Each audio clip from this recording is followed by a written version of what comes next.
Yeah, and where I was before in New York, my previous company, we were cognizant of the fact that there's a huge risk here in that we could redesign your site. It might look awesome.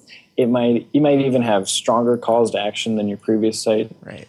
But at the end of the day, you never know. You really cannot tell. And the problem is you have clients coming to you saying, I want a new website. And that's what they're there for. They're buying a new website. And if you're going to start talking to them about, let's evolve your design over the course of 2 years, mm-hmm. they're going to turn around and go to another company, right? So at the same, there's a tricky balance, of course, to change that mindset of clients that maybe there's no such thing as a redesign. There's your storefront, right? When you change your storefront mm-hmm. in your shop, in your brick and mortar shop, you don't tear down your entire shop, start all over. You just swap out the storefront, right? And you do this over the course of a long period of time. So it's sort of there's a lot of education involved in terms of client expectations and what they're hoping to get. See, there are two major approaches in conversion optimization. One is to make test after test and make very small little changes each time, mm-hmm.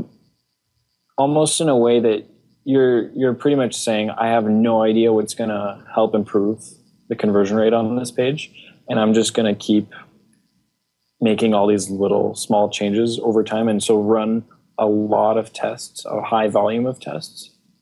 And then there's a separate approach where you go in and you create these very intricate variations, where you spend a lot of time investing upfront on creating widely different variations of an existing page. The outcome is then goal is similar, right? You're just trying to increase conversion rates. Mm-hmm. So we take sort of an in-between path, I would say. We don't make just small little changes, and we don't necessarily invest months into creating completely different variations. We take a middle path where we seek out the trigger that is going to get our audience to take action. Mm-hmm.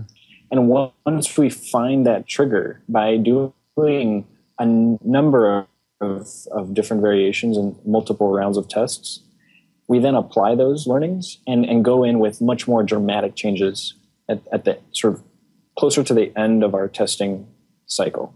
Interesting. So that we come out both, we start getting results right away, because that's the benefit of making small changes and sort of getting tests out the door really quickly without investing a lot of time and design and HTML setup. And at the same time, you want to get those dramatic lifts that sometimes a completely brand new page can have. Mm-hmm. So I'd say we have a sort of middle of the road approach here. We're trying to, we go both ways. And first learn up front and then apply those learnings and then invest the time into design and technology rather than doing that up front.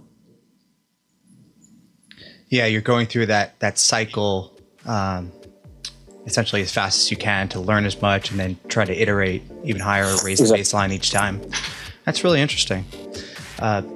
But, I've been a Wider Funnel fan for a while. You guys are producing some really great content, and I really appreciate your time. Let's close by telling everybody how they get in touch with you guys. So to get in touch with Wider Funnel, you can take a look at our website, widerfunnel.com.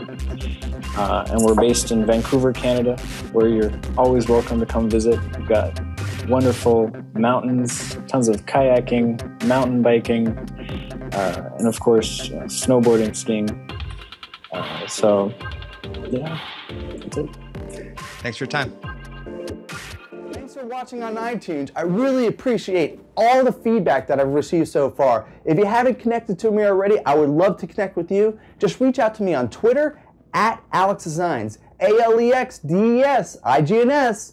just go ahead and reach out to me on Twitter at alexdesigns. You can even just go ahead and email me. I would love to connect with like-minded, conversion-focused people just like you. Email me, alex@alexdesigns.com.